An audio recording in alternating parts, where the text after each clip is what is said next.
he records everything.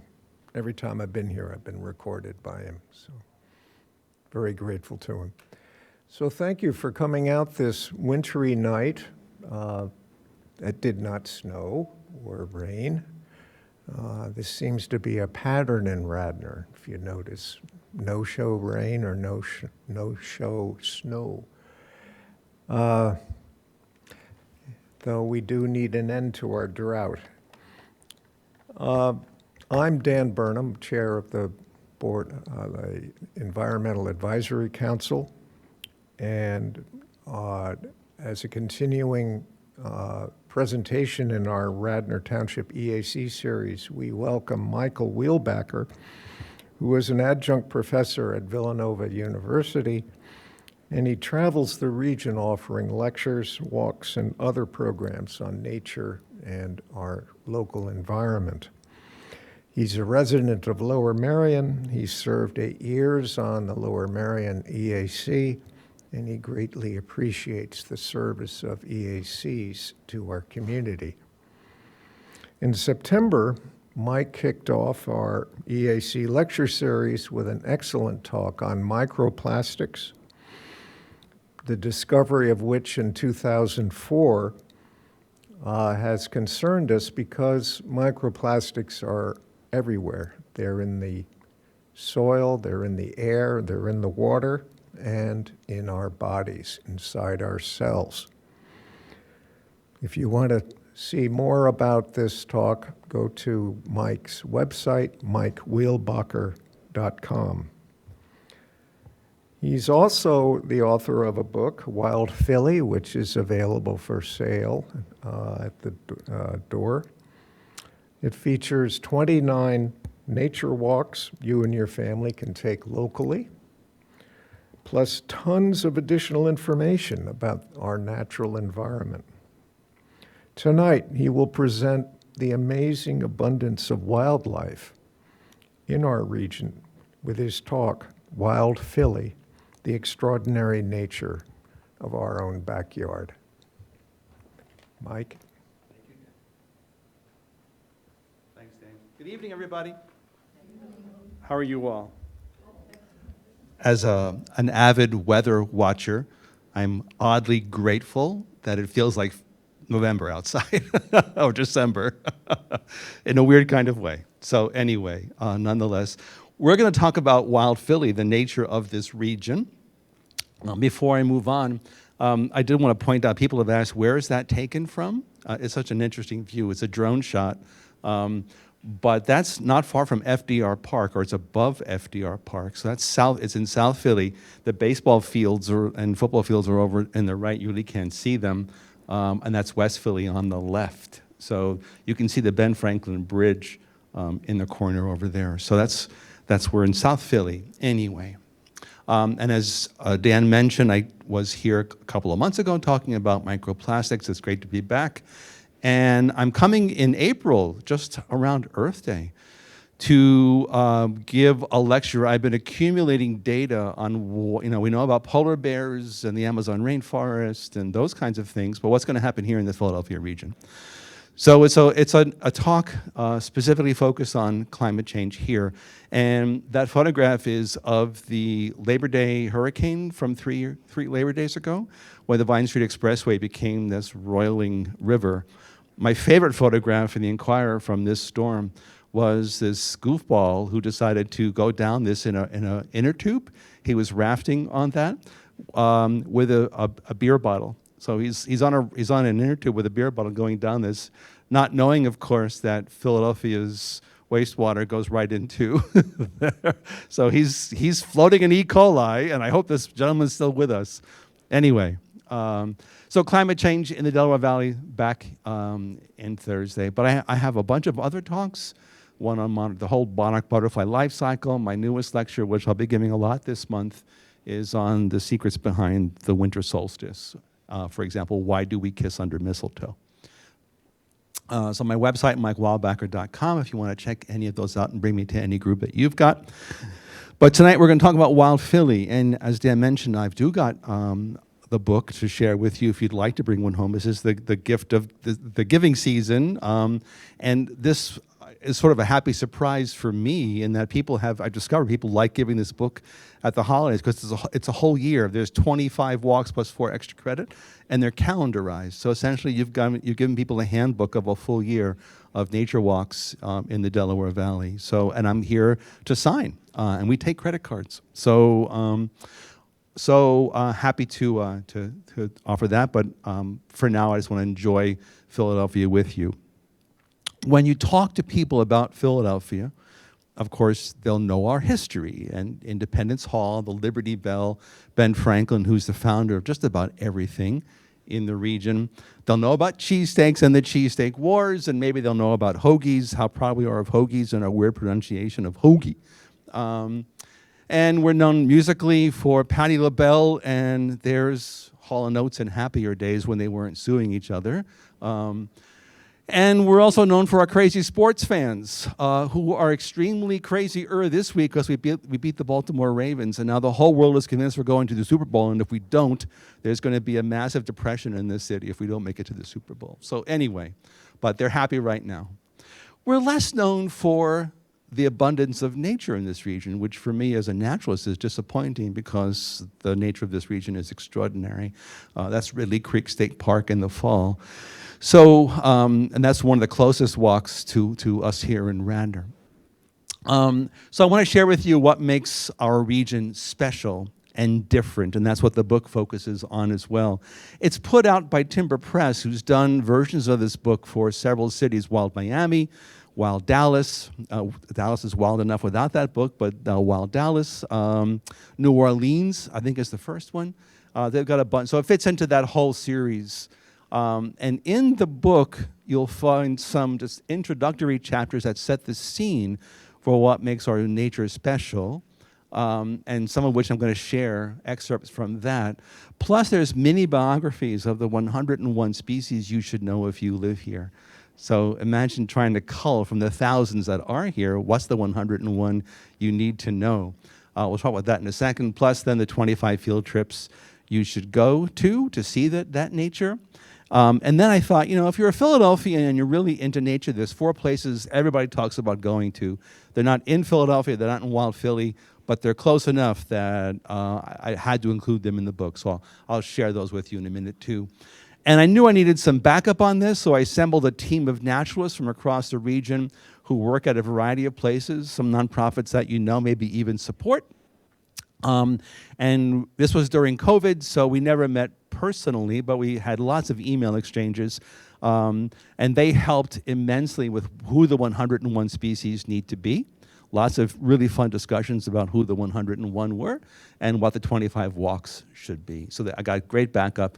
And then I worked with these photographers and several others who Timber Press found, but these are local Philadelphia photographers whose photography makes the book really, really sing. So I'm only grateful to this group right here as well. And then one final thought before we jump into this is defining Wild Philly.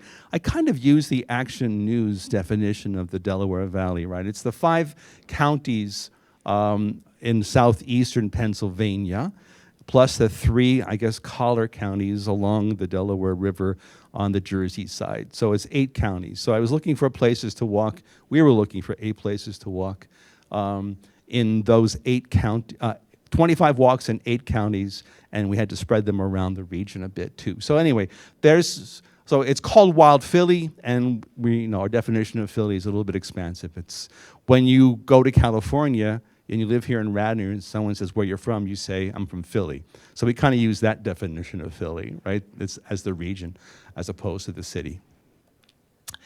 So let's begin with the bedrock of our story, which is the rock that we're built on. So in one of the introductory chapters that sets the stage for Wild Philly talks about the rocks below our feet.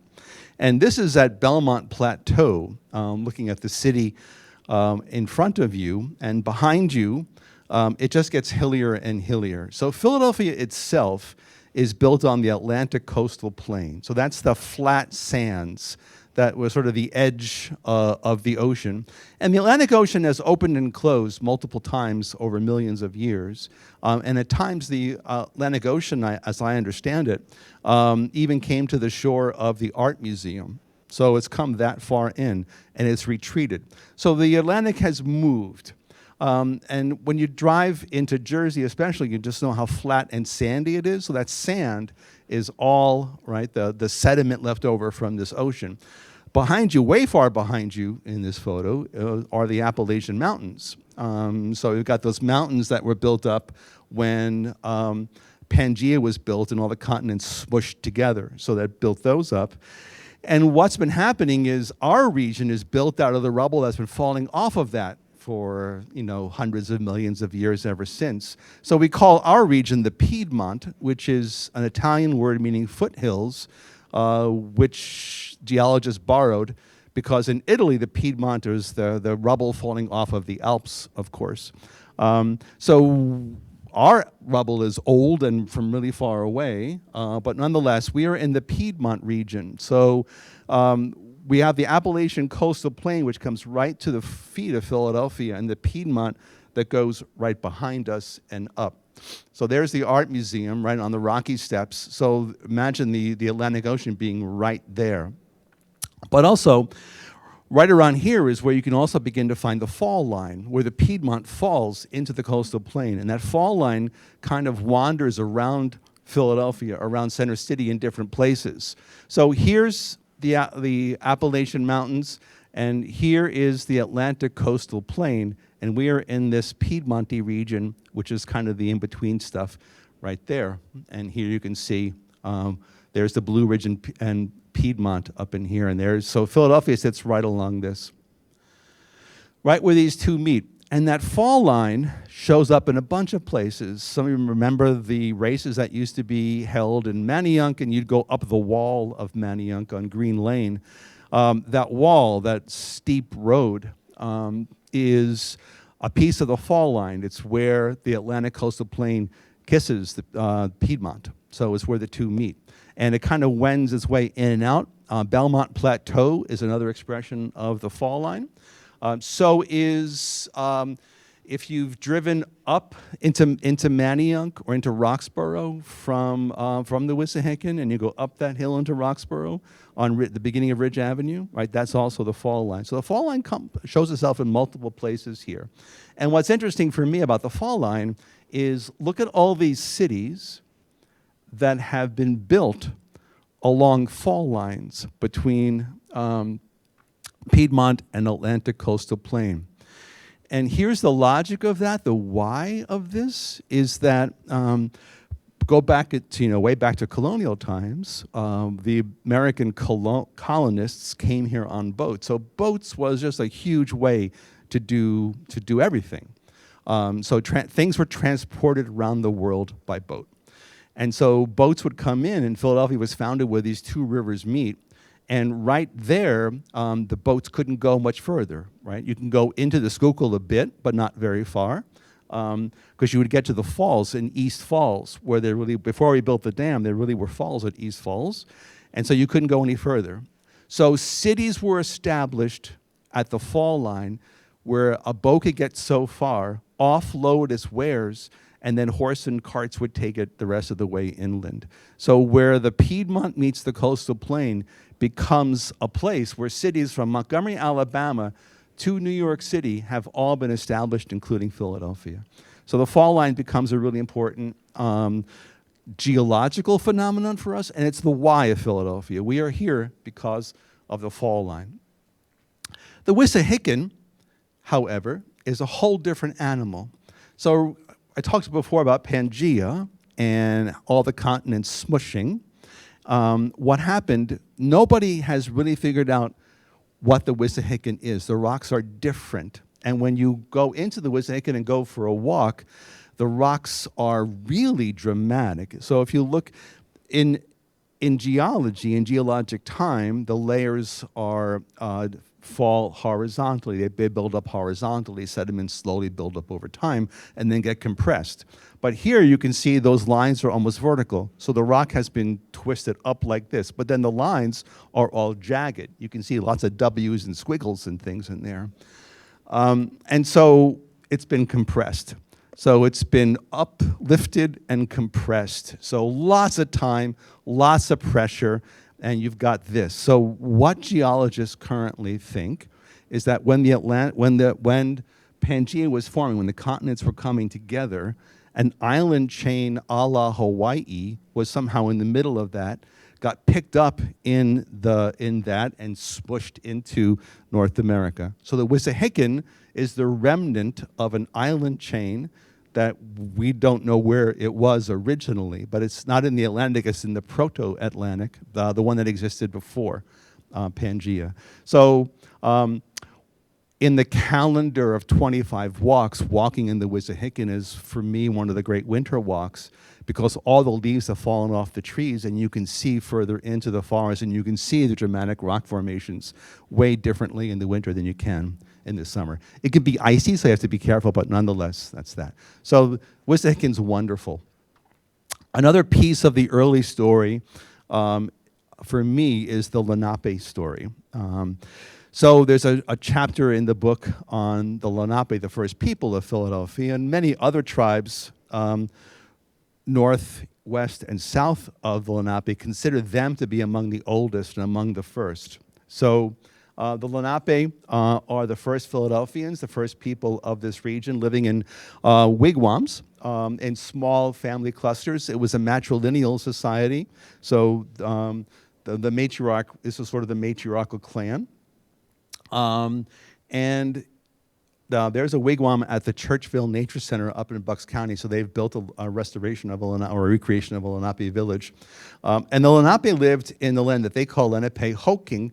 Kink, there's a sort of king, you'll see that in a lot of Lenape place names. Ink, Wissa no Ming, Wingo Ha King.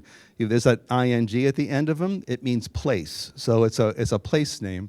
So Lenape Hoking is the place where the Lenape lived, and look how far up their extent was. There are several different dialects of Lenape spoken, 3 distinct dialects, but it is the Lenape who famously sold Manhattan, what they called Mannahatta, to the Dutch for the reputed $24 way back when. So the Lenape were found all the way up there and further up.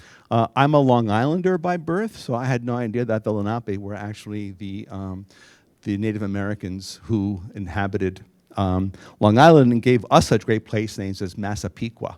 So there's Lenape Hoking.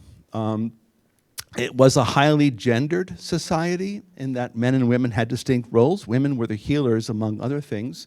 And if you were a woman of a Lenape tribe, you would know that this is milkweed. It's got all kinds of great uses that you could use, everything from, actually it's a heart medication. So it actually can speed up the heart if you needed that. But if you had heart issues, the cardolinoids in milkweed are beneficial. In fact, Linnaeus, when he began naming things, when he heard from herbalists about all the uses of this, he gave this plant the name Asclepius. That's the genus name, which is the Greek god of healing. So just milkweed itself has like 300 different uses. So everything from heart ailments to, you know how sticky milkweed is, that milkweed sap is? So put that on a wart, it dries up, then pop it off. So it's wart removal. So everything from wart removing to dealing with heart and cancer issues. So hundreds of uses of just that. So the healers knew how to do that. Men were the hunter-gatherers. And this is a painting that's obviously post-colonial because as they began relationships with the European colonists, they began trading, especially beaver skin, for things like leggings, rifles, pots and pans, blankets, et cetera, et cetera. So the men are out doing that stuff. Oh, and the women are growing the Three Sisters, by the way, too. So the women are doing the farming. The Three Sisters style of agriculture, corn, beans, and squash, complementary foods. This came up from Central America, and essentially Native Americans were in communication with each other, and so that Three Sisters style of farming spread throughout Mesoamerica way before the colonists came. The bad news is that's how smallpox spread as well. So all the European historians who recorded their encounters with the Lenape. None of them saw thriving pre-smallpox Lenape villages. So we really don't know much about what life was really like because everything was post those diseases coming. Even the common cold came from Europe. Lenape didn't have the common cold. The big surprise for me, and the reason I wanted to include the Lenape in the Wild Philly story, was because only in the last 20 years have scientists, forest ecologists, figured out that the Lenape practice a relatively intensive form of fire ecology. There's a presumption by many of us, especially many of us on the environmental side, who want to say that Native Americans lived on the land lightly, they didn't have much of an impact, they sort of melted into the forest, they were almost one with nature. The truth is that the land, the wild Philadelphia that the first European settlers found was a highly managed landscape, that the Lenape practiced an aggressive form of crop rotation, essentially. They would, every 7 to 10 years, they would burn the same section of forest. They'd come back to a section of forest and they would burn it. And it would do a number of things that were beneficial. One is it would take some of the underbrush out so you could walk through it more easily. It gets rid of ticks. So even they didn't like the ticks that were around. Blueberries respond beautifully to fire and grow back better after. Also, they were freezing succession to keep some of the nut trees around with them. So they wanted beech nuts, oak nuts, walnuts, hickory nuts. So they wanted all those. And they also knew that deer and bear and turkeys love those same nuts. So if you keep nut trees around and keep them close by, you're going to have those animals close by too. So there were numerous benefits to practicing fire ecology. So what the first European settlers saw was a highly managed landscape that had been influenced by, managed by the Lenape for, well, we don't know how long because anthropologists are still engaged in vigorous debating over when the first Americans came to the New World. We don't know. The old story of crossing the land bridge 12,000 years ago seems to have gone under, and they don't have yet a better story to replace it. There's still a lot of, the new thought is that people came to the New World, to this side of the world, on boats before they came down after the Ice Age. So lots of conversation there, but that's the Lenape story. There's a sidebar in the book on some of my favorite place names and what they mean. So we don't have a lot of relics of the Lenape, surprisingly few, lots of arrowheads. But we have lots of place names, and the language is really wonderful. So I included this one. This is one of my favorite. That's the tiny Mequon station. Mequon is a little, like a little corner of Conshohocken. So it's on the other side of the river. Mequon School is there. It's a private school. It's been there forever. You might have heard of that. But that's Mequon Station. Mequon is a Lenape word. It simply means feather. And why I like this so much is that William Penn, whenever he met with the Lenape and signed things like treaties with them, he'd pull out his feather pen. Mequon became the nickname that the Lenape gave to William Penn. Oh, there's Mequon. He's got his pen out, right? He's got his feather. And that's something else I love is that we also, because of all these movies that we've grown up watching, Indians are stoic and quiet. And we never give them a sense of humor. And they're like, oh, Mequon, he's got his pen. I just love that little piece. And then of all the other names, well, Manayunk you probably know. Lots of folks know Manayunk already. Who knows what Manayunk means? It's all the restaurants and bars that are there? It means place where we drink. But that was actually their name for the entire Schuylkill. That was what they called the Schuylkill. They didn't call it Schuylkill. They called it Manayunk. But here, my favorite, Moyamensing. That's the old Moyamensing prison. We don't know exactly what it means.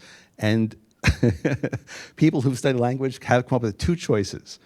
Place of judgment, which is wonderful for a jail, or it could also equally mean pigeon excrement.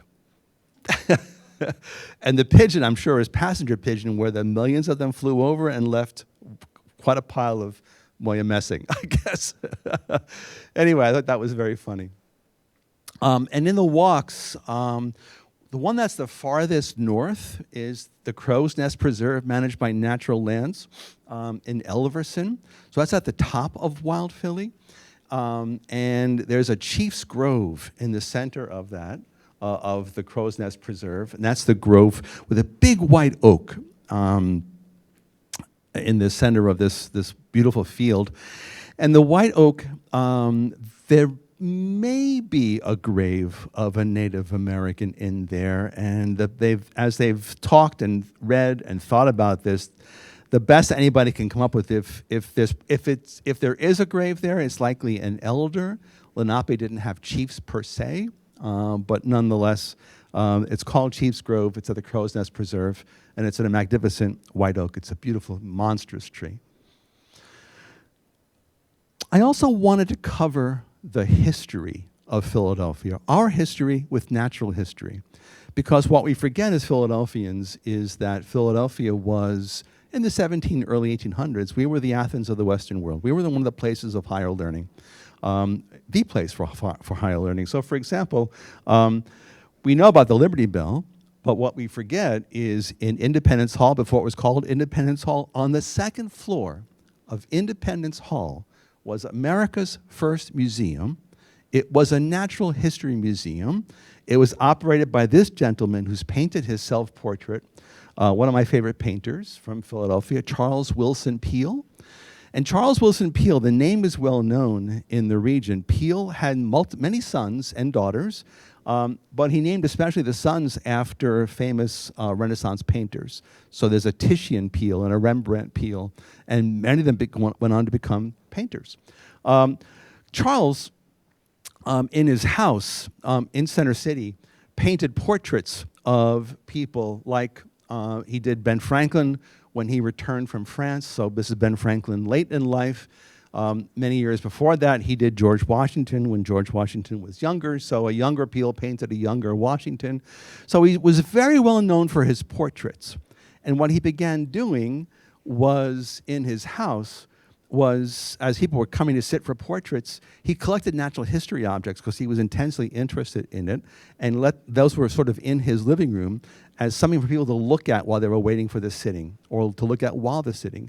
And he got so much pleasure and so much attention from all these things he was collecting that he decided to assemble them in a museum. And he and his son stuffed a number of animals and put them in these boxes. And since they're artists,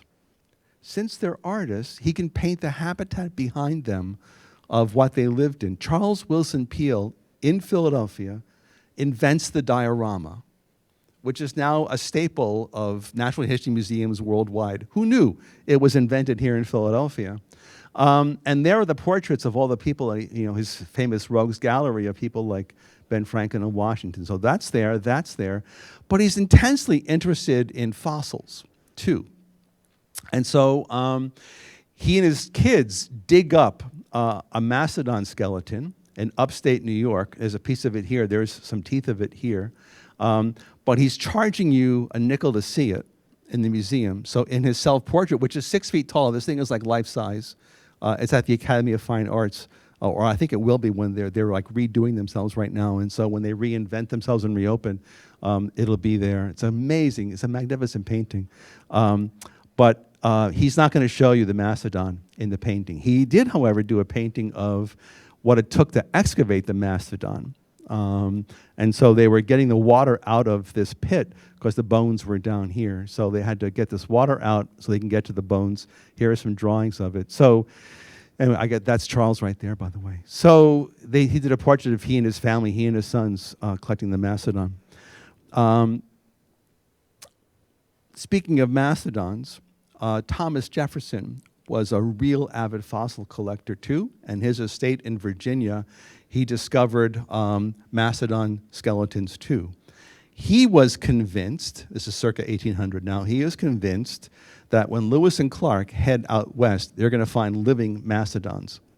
Because if these animals are created by God, God doesn't make mistakes. Extinction implies error or mistake, and so extinction is not a possibility. This was widely held around, circa 1800. So Jefferson sent Lewis and Clark out west to look for the passage to the northwest, to find the plants and animals that are there, to begin to reach out to the Native American tribes that were there and see what they were like, but also find me some mastodons. But Lewis and Clark are tasked with this intense science expedition, right? They don't know the science piece. So Lewis and Clark say to themselves, okay, what do we have to do to figure this science part? We're going to collect stuff. What do? We have to go to Philadelphia. So they come to Philadelphia because we were the place where you would do all that stuff. And many of what they discovered are now, Ian, I think I'm messed up somewhere. I forgot that this is in the cloud.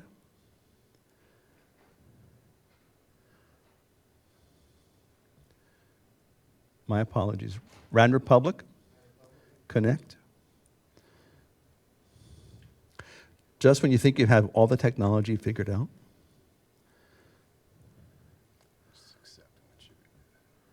Thank you so much. It's on the cloud or something. See if you can get access to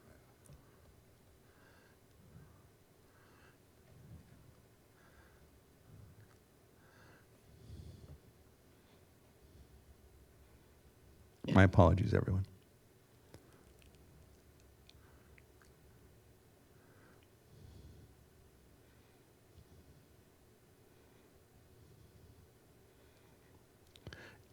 When I got here and we were setting it up, everything just set up right away, so I never thought to do that. There we go. Okay. Thank you. All right. So Lewis and Clark come here, and one of the people that they meet with is John Bartram, who's the founder of Bartram's Garden, which I'm sure some of you have been to before. And Bartram's son, William, the two of them are sort of these father-son, among the first botanists in North America at the time. And actually they were sending samples of what they're discovering in America to Linnaeus to name over in Europe, but they're also sending it to the King of England. So John Bartram was the king's botanist in the New World. There was an official king's botanist. So they were trading all these things. Father, son go to South Carolina. They go on this big southern trip. And down there, and actually they wrote a book about it, and it was a best-selling book in Europe that introduced Europeans to the nature of America. Book's still in print. You can still find it. And so they find this tree, which you may have heard of over time, but it's a tree that they had never seen before. It was new to them. They brought it back with them, planted it at Bartram's Garden. They named it Franklinia after their friend Ben Franklin.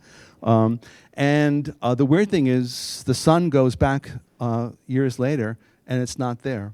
And it has never been found in the wild again. They find this tree. This is a crazy story. They find this tree. They bring one of them back, and it vanishes from the wild. No one knows why. So there are still some Franklinia. There's one at Bartram's Garden. So one of the walks is to go there when Franklinia is in bloom in the springtime around Mother's Day. So there's a few other places that you can find it. But nonetheless, the Bartram story is equally wonderful. John James Audubon, the name Audubon is synonymous with conservation. His father owned some land in what is now Audubon, Pennsylvania, wanted his son not to be conscripted into Napoleon's wars, so it gets him over safely into the New World. Audubon is enchanted with birds, begins drawing them in sort of this mad fever dream. He figures out how he's going to present them to us. And his system, he shoots all the birds that he paints. He paints them from life. They're in front of him. So every bird in an Audubon book has been shot, which is a different aesthetic now than it was then. And he actually got wires and wood, and he would take a plank and put the wires in it coming out, standing up, and then sort of put the bird on that and arrange the bird. So now the bird is like lifelike. So when you see an Audubon painting, it's the dead bird arranged on these wires. And there's the house. I have to do one more thing. My apologies. There we go. And John James Audubon's house, Mill Grove, is a wonderful site. Not one of the 25 walks, but a great place you can go to, and you can see his home. His double elephant folio was there. That's the size of the paper. The book that he printed, it was massive. There's one at the Academy of Natural Sciences in their library that you can see, and one at Mill Grove. And there's one of everybody's favorites, the turkey. I don't know how you impale turkey on wires to get it to do what he needed it to do, but he did. So that's some of the preliminary chapters. It's just a taste of what's in the beginning of the book, and then we switch over to the 101 species. And I'm going to show you a few of them that I like especially, and then I want to focus on 3 just for a longer moment. So there are so many species of ferns that grow in this area, but they're so hard to know A from B from C. And I've been doing this work for 40 years, and I only know a small handful of ferns. I have a good friend who's a specialist on this, but not me. So this one, Hallelujah, is one of the easiest ferns to know, and it's one of the most common ferns to find. On almost every one of the 25 walks, you're going to find this guy. It's evergreen in winter, happily. The leaflets are very simple. When you pull a leaflet off of the stalk, it's got a little boot on it, so it looks like a Christmas stocking. So it's got little Christmas stocking leaflets, and it's evergreen on December 25th. So guess its name. Christmas fern. You can find Christmas fern on just about any forest walk that you go to in Wild Philly.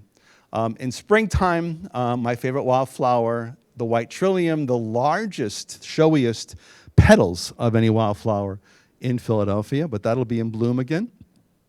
And you know this one? Jack in the pulpit, right? There's Jack sitting in the pulpit. It's a sequential hermaphrodite, if you can figure that out. So that stalk has both male and female flowers, and it does male first. When that's finished, the female flowers at the top blossom. So it does male first, then female. It's a sequential hermaphrodite. Our tallest tree, the tulip tree, which has flowers that do look reminiscent of tulips, but that's the biggest tree in Wild Philly in our region. So when you're going for a walk in one of our areas and you're looking, let's look for the tallest tree, and it's likely going to be our tulip poplar. There's a whole bunch of insects, including this one I'm sure you all know, monarch butterflies. Right, got the color of the Philadelphia Flyers. That's the male because of those 2 big dots in the hind wings that are its glands. Only males have those. And hopefully all of our monarch butterflies are hanging out in Mexico right now waiting for the spring to come back. There is a Pennsylvania firefly. Its actual name is the Pennsylvania firefly. So knowing that, I had to include it. And a bunch of kids from a school in Upper Darby wrote to Governor Shapp in the 70s and got the Pennsylvania firefly to be the official state insect. So that's our state insect right there. Needed to include this because there's so few spiders that you can tell and name, like this one. This one is so easy to name because there's dramatic coloring, that yellow and black. It's a big spider. This is the she. He is not so big and impressive. She's colorful and gorgeous. So yellow, black, and check out that web. It's just the beginning of it. You've got that zigzag, the darker or the heavier zigzag at the bottom, which scientists have about 5 explanations of what it might be and don't know which of them is correct. So they're not sure. But this is just the yellow garden spider. It's kind of a vanilla name, but it's one of the few spiders you can actually know because when you see that zigzag on a big giant web, you know who that is. And the legend is that E.B. White, the writer, was sitting in his study trying to figure out what his next book might be and was looking out the window into his garden, and he sees this big web with a zigzag on it and gets this idea, what if a spider could write words in a spider web? So Charlotte's Web was born, the legend says, because of the zigzag work of the yellow garden spider. There are only 5 fish in the 101 species. Of course, you're not going to see many fish as you go for a walk. But, The brook trout, that's our state fish, that's there. There's a few. There's a little tiny fish that you're likely to see, a dace. When you're in many of the creeks, like here in Radnor, you'll see a dace in creeks, local creeks. The eel has a great life story, too. They're there. This guy, this is the largest member of the herring family, which is probably not helpful to you at all. But John McPhee, my favorite writer, wrote a lovely book on this fish called The Founding Fish. If you lived in Philadelphia in the 1800s, you probably had a barrel of these in oil somewhere in the back of your house. That's the shad. And the shad used to have runs up the Delaware and Schuylkill rivers that was as epic as passenger pigeons and bison. I mean, the uncountable numbers of shad that would come up. And dams and pollution conspired to sort of put the kibosh on those on shad, and they've been struggling to recover ever since. Lambertville still does, on the Jersey side, still does a shad festival in late April to celebrate when they come up. So, and they're tracking fiercely how many come up. At the Art Museum, there is now a fish ladder, so shad can get past the Art Museum and keep going up.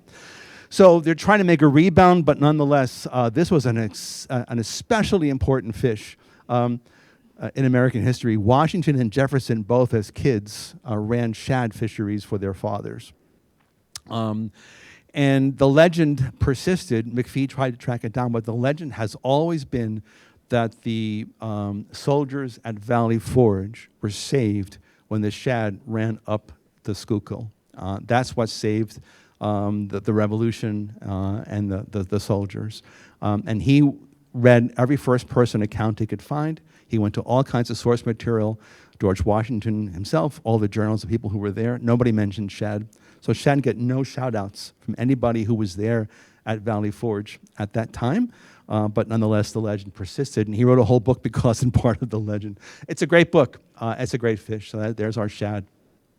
Here is the most common bird almost nobody can name, and everybody has heard many times. It's the most common bird in a Pennsylvania forest. So in Wild Philly, you've heard them. Walk through any forest, and you're going to hear this bird. It's way up high, and it's impossibly small, and it flits around, so they're hard to see. But it incessantly talks to itself all day. How are you? I am fine. Doing well. Pretty good. Not so bad. It's 3 syllables, 3 notes, 3 notes, 3 notes, 3 notes, and it just goes on and on and on. And that nice red eye might give some of you a clue to its name, if you might have heard the name. Red-eyed vireo. Ever heard of that? So you've not heard the name, but you have heard the bird. It's amazing. The red-eyed vireo is one of it's our most common forest bird, and too few people know. It's a beautiful bird. I've heard thousands. I have seen dozens. I have seen the eye less than 5 times. So it's really hard to get that eye. All right. And then there's the bird we love to hate. Back in the day, this is the Canada goose, right?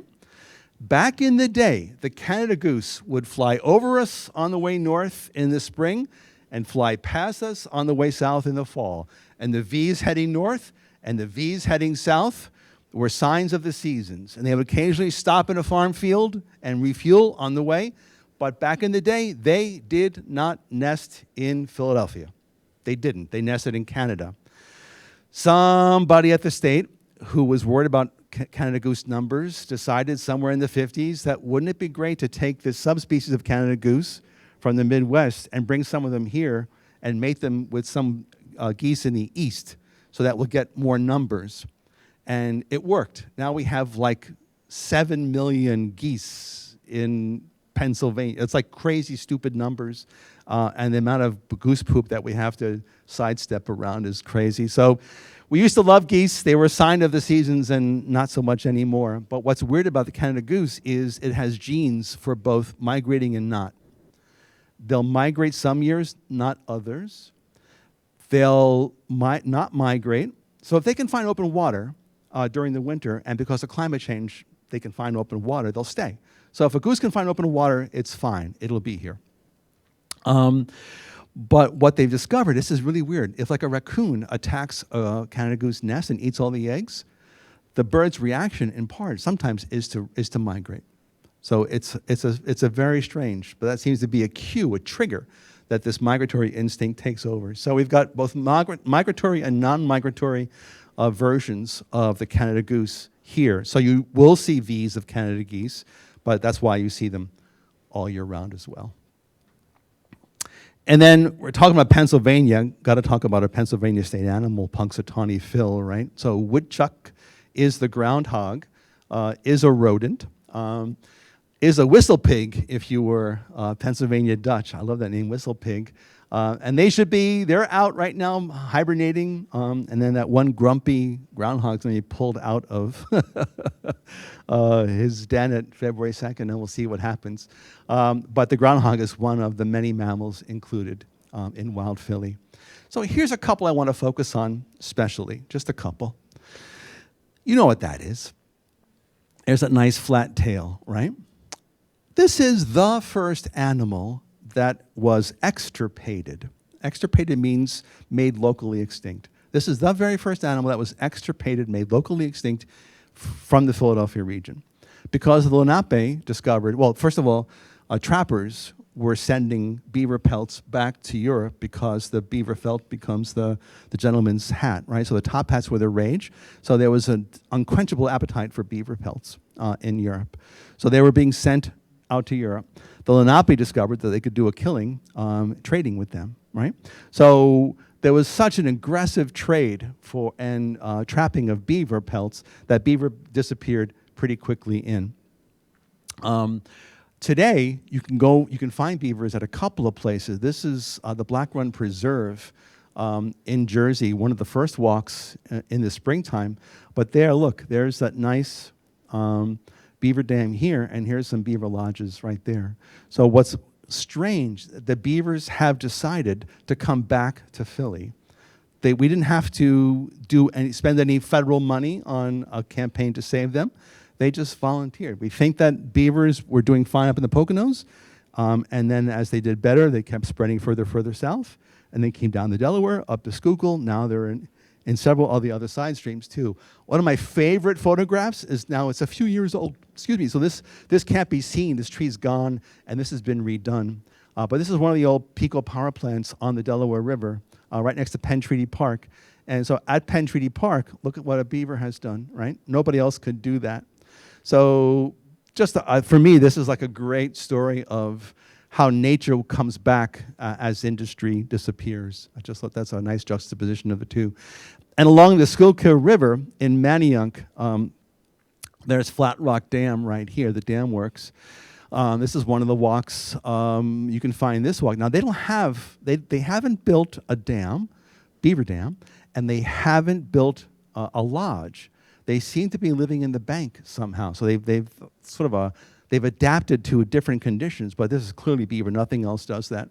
So you can find them along the Schuylkill and Manayunk and many, many other places. Here's an old photo of the beaver trade from back in the day. So again, just so aggressive that you had to go pretty far pretty soon. The word is, in some of the research I did, that about 1700, there were no beaver in the Philadelphia area anymore. So you had to go north, west, south, right? So 1700, that's really early. But they're back, which is great. There's a wonderful website. They call it the Lodge, beaversmatter.org. Chris Mullen is the photographer who does his website and lent the book his beaver photographs, which is great. And Black Run Preserve, as I mentioned, is one of the walks. You actually walk along this spit right here to get to the beaver dam.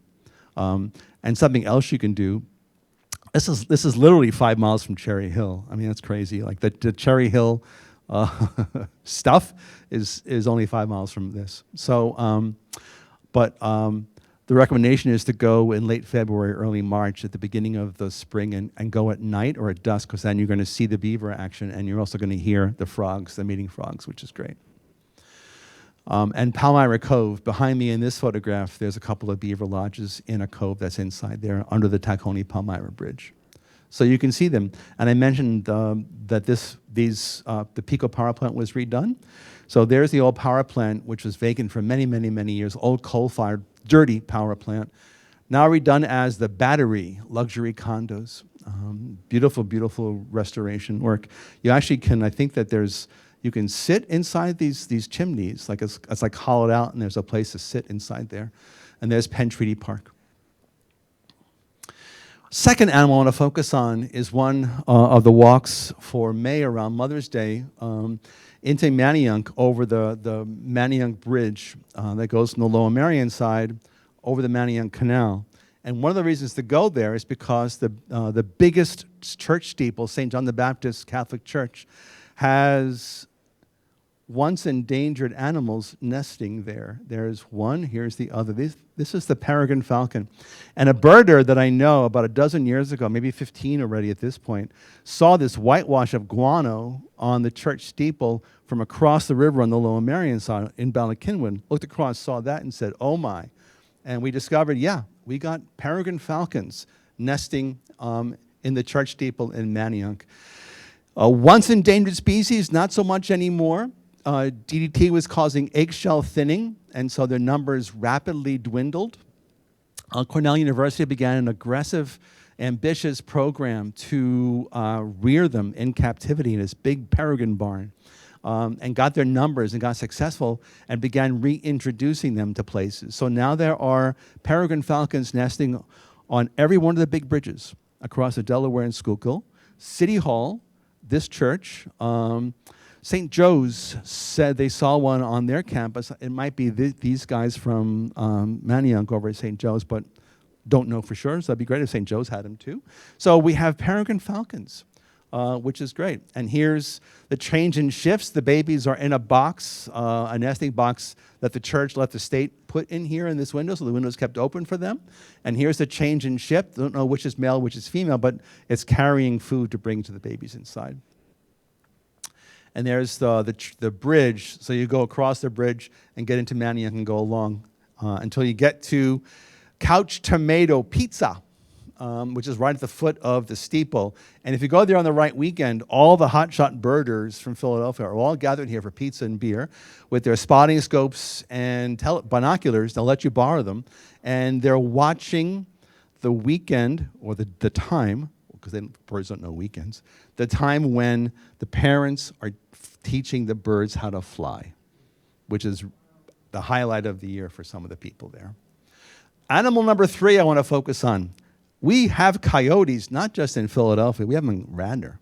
They are everywhere. Have anybody seen coyotes? Everybody seen them? Have you heard like Facebook rumblings about them? So this is the one animal that tends to freak people out more than almost anything else. Is it safe to walk my dog? I've been asked that so many times. I'll tell you about that in a second. But the coyote has been found. And kind of like the beaver, this is an animal that's decided to introduce itself to wild Philly. Unlike the beaver, we don't think these were here in historic times. So when William Penn, for example, came and sat in Penn Treaty Park in the 1680s, there were likely no coyotes in Philadelphia. Wolves were here, and wolves would have kept coyotes out. Wolves don't want coyotes around. So the presence of the wolf meant coyotes weren't here. So coyotes were west and south. So wolves have also been extirpated from Pennsylvania, but way after the beaver was. Nonetheless, coyotes seem to have come down perhaps also from the Poconos in upstate New York, come down through that way. But they may have been here for as many as the last 30 years, like since the 90s, and just slowly have been accumulating numbers. They don't get seen a lot. I worked at the Schuylkill Center for Environmental Education, 300 acres in Roxborough, for 12 years. 3 of my staff saw them. 1 of my staff spouses saw them. I never saw one. I saw footprints and droppings. Had to be droppings, unless a German Shepherd was there, but it was a big dog droppings in the middle of a forest. And I left after so many evening programs, and I never heard one. I always thought I would hear coyotes. I never did. The coyote that we have here is a mixture of several different species. It's not the same coyote as you would find in the Southwest. So it's 2/3 that, but it's got 2 kinds of wolves and a dog. So big fight in science over what this thing might be. And some have said coy dog, some have said coy wolf. You might see those words, but that's what they're saying. It's a bigger coyote than the one that you see in the Southwest. This is Chestnut Hill College with a coyote loping across the campus. This is on Action News, unfortunately, where a coyote was found in South Philly. The Game Commission came and they unfortunately captured and euthanized it. So, you know, there's no place to release a coyote. Once it's been introduced to people, they're not sure what to do. So we have lots of coyotes running through the city right now and the whole region, more than we expect. They're very shy and very skittish. They hear us way before we hear them, and they just sort of disappear. But, you know, there was a roadkill coyote in front of the old Friendlies crossing Ridge Avenue in Roxborough. So that a coyote was trying to cross Ridge Avenue in Roxborough, you know, okay, that's really interesting. So what I say to people who have pets is you don't want to go to a place at Valley Forge like at dusk with a small dog and walk it off leash. You probably want to be in a more highly trafficked place, and you do want to always have a leash. You know, I can say coyotes tend not to eat people's pets. I can't say coyotes don't eat people's pets. Because if you do internet research, yeah, they do. It doesn't happen a lot, but yeah, they do. So you just have to be mindful of what you do. So, but yeah, we have coyotes. So shifting away to a couple other thoughts, and then we'll come in for a landing. The book does also talk about some of the threats to nature in the Philadelphia region. So there's a chapter, and I decided to focus on 5. And one is, of course, the consumption of too much of our forest by too many deer, which is highly problematic. I'm sure you've had issues with deer nibbling on your gardens. That happens a lot out here in the suburbs. Invasive alien species like garlic mustard. I've walked through so many forests where the understory is mostly garlic mustard and not much else. So it's pretty much taken over. The emerald ash borer with that amazing D-shaped hole. That's from the adult emerging out of the ash tree. So they've been killing off all the ashes. Every species of ash has been suffering. Mile a minute is a vine that grows invasively over so many things. It's a Southeast Asian plant. Doesn't grow a mile a minute, only 6 inches a day, but nonetheless highly problematic. It's an annual is the weird thing too. So it completely dies back. And next year, the billions of seeds that is let go, those sprout and become the new one. Starlings were brought to us, now the most abundant bird in North America, brought to us by a pharmacist in New York City who decided that Central Park needed every bird mentioned in Shakespeare. And now we have starlings. So invasive species is one of our issues. Deer, a second one. Development, overdevelopment, whatever you want to call it, but the loss of habitat to housing. Of course, we're in a place where we need more housing, so that's a big conversation we need to have is how do we accommodate more housing and habitat at the same time. And of course, climate change. We've been in this incredible drought this year. That's Independence Hall with no lawn, only from a few weeks ago. And if you look at just the data itself, at the talk in April, it's very data-driven. But look in recent years to the right, we have set lots of record highs, and look at the paucity of record lows. So if weather was random, look at this. You would expect this. You've got highs and lows being set at the same time, right? This is not random. So that's the trend that we look for when we look through data. And even though it's a cold today, I'm not sure if you can take heart in it, but the lowest temperature of the year has risen by 9 degrees in the last 50 years. So it doesn't get as cold on the coldest day as it used to. And with climate change, we get more erosion because the storms are more fierce, and we get more storm water, and that's eroding a lot of. So these trees are all here lining this stream are all in trouble.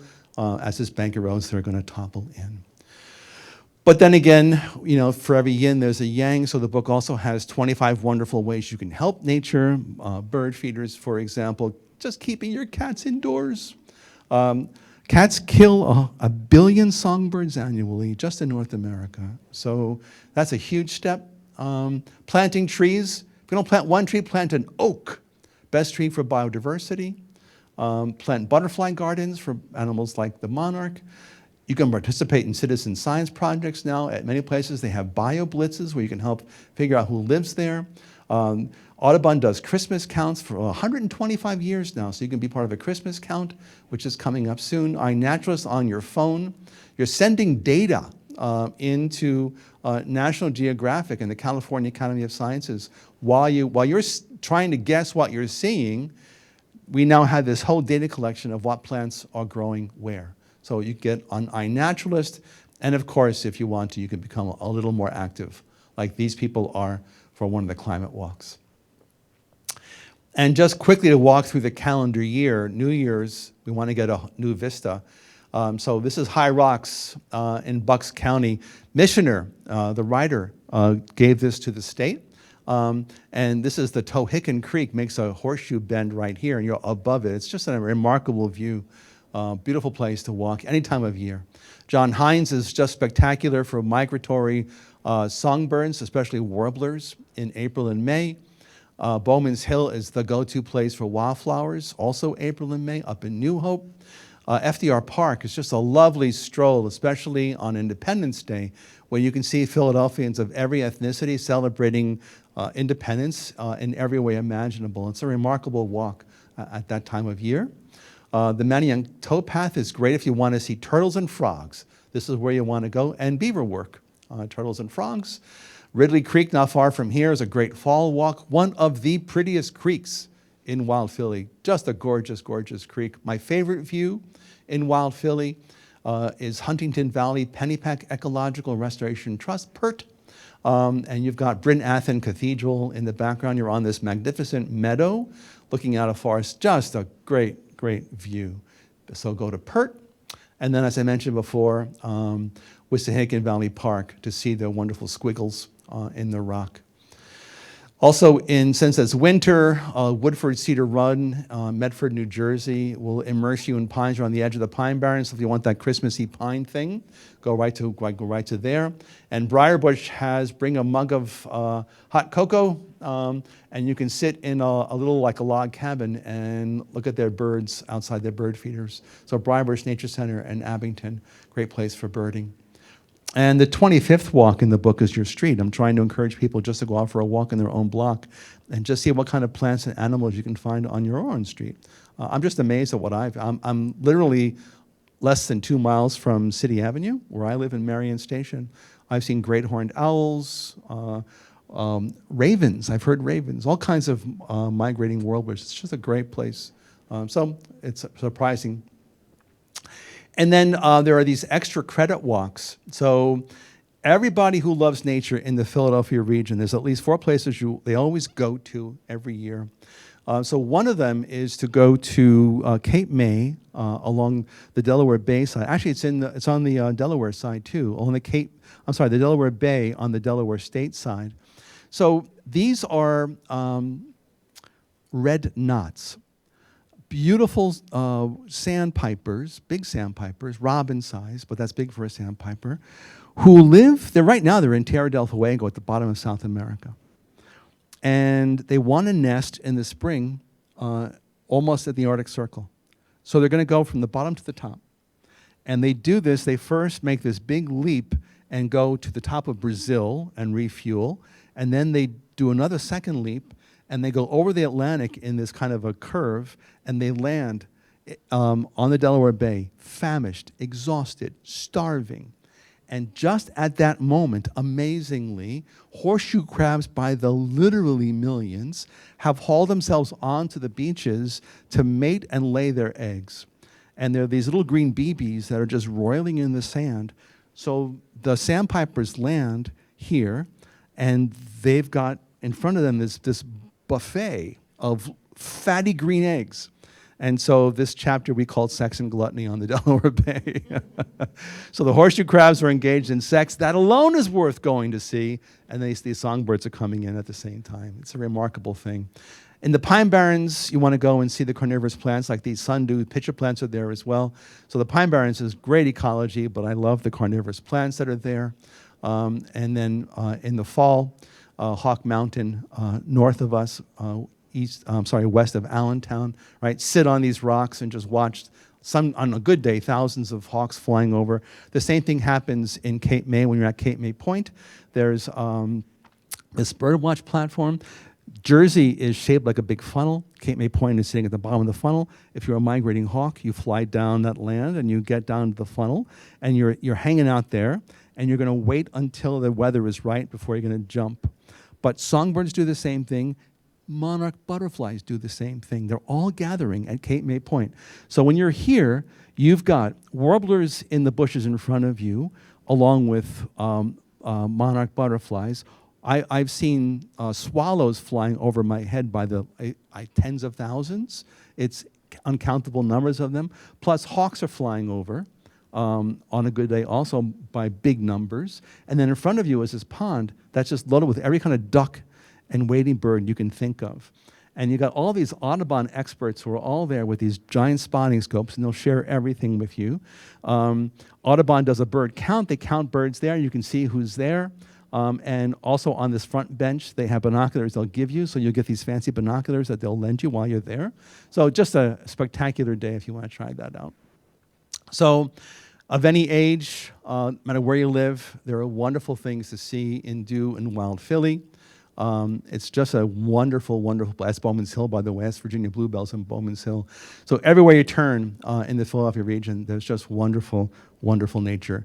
And the book, I hope, is one vehicle to help people explore the wonderful nature of the Philadelphia region. You can find that nature even in Central City. So the book is here if you want to check it out. My wife, Gary, is here with me, and happy to sell that too if you'd like. Happy to sign it for you. But there we are. I just want to thank you all. Thanks to the EAC for having me. And any questions you might have? Yeah. Can you just say a little more about what the Christmas count is and how everyone participates? So National Audubon does Christmas counts, right? And so it's a very citizen science-y kind of thing. Which Audubon? So if you shoot. I will think of it and yell it in a minute or two, but one of the local chapters of the Audubon Society does a Christmas count. And they used to, the first tradition actually was to do it on Christmas Day, but that stopped. They stopped that a long time ago. And now it's all the Audubon groups do it at any time of year. But there's a Delaware Valley Ornithological Club, DVOC, dvoc.org is their website, and they will have insights into all the Christmas counts in the area. Yeah. Yes. I live here locally, and we have this, like, I think it's a fox. Yeah. Yep. So in the 101 species, the fox is there. So the fox, yeah, not in my slides, but in the 101 species, yeah, they're great. Yeah. Fox are struggling with climate change too because they get mange more than they used to because the winters aren't cold enough to kill the mites that give them mange. So the mite persists during the winter, and so you see lots of foxes now with skinny tails. They look weird. So foxes are struggling with climate change. Yeah. Yeah. Yeah. You don't feed it, right? Okay, good. I know of people who feed them, and you should never. Yeah.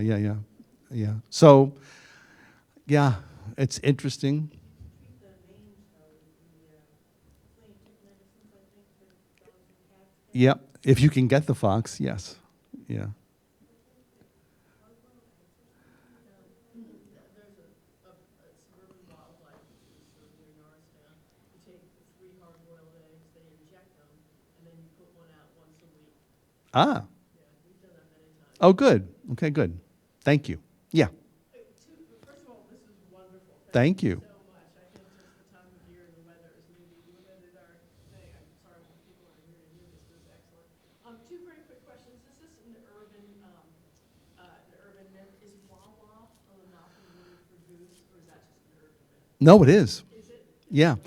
I don't think it's Lenape for goose. I think it's the tribe below us. So, but not necessarily, it's not Lenape. But yeah, it means goose, which is why the goose is in the logo. And it's onomatopoeia. Wah, wah, wah, the sound. And Right? another quick question. I live in the